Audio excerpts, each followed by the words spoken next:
That and it sounds very practical and considerate to other members.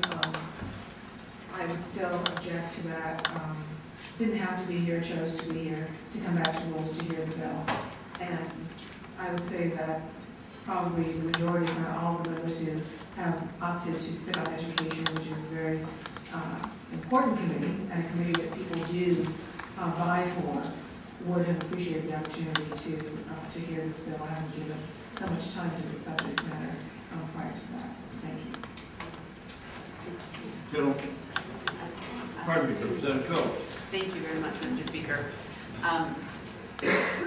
Thanks for all the answers to people's questions so far. It did spark a couple others for me, two more. One was, I did look back on that question about the line where it prohibits withholding funds from schools that don't use the standards. The bill analysis says schools that don't use the standards or the assessments. So in your earlier response, you said these would still be the assessments, and that's how the accountability would still work. So I guess I'd just like to encourage you to take a look. The bill analysis says the standards or the assessments, and there's a lot that's tied to the assessments, in particular the ability to close down the chronically failing schools, right? And we've had a lot of problems with charter school accountability, and I'm very concerned that if the bill prohibits withholding funds from the schools that choose not to use the standards or the assessments, that we lose the ability to have any control over how the tax dollars are just flowing out the door from now until forever, regardless of how the schools are performing. So I just ask that you look at that language and make sure we're not getting into some very dangerous waters.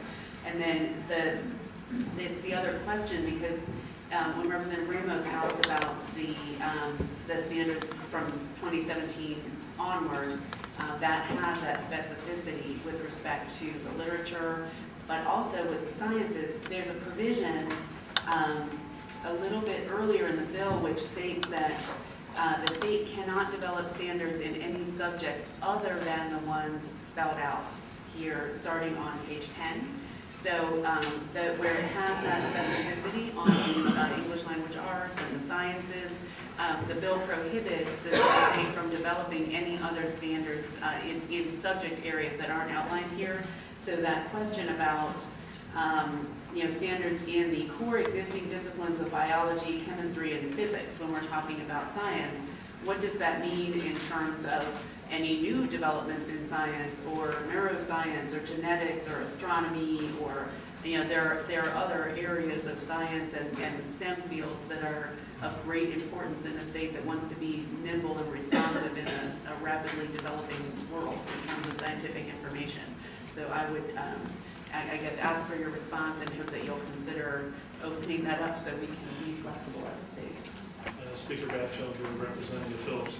I take your point of concern, and we'll take a look at that and see. I think I can only speculate in a sense that I think the goal here was to try and limit this so that Ohio can have a better sense of what was going on. Now, certainly, if we feel that there's a need for additional standards, we can look at that provision and see whether that needs to be revised. But part of the issue right now has been the standards that we've gotten so far, and problematic that they have been in terms of the English language and mathematics. I think we will look at those other subject areas, but I appreciate your point on this, that if we need individualized standards in each area of science, it'll be a challenge, but certainly that's something we can consider.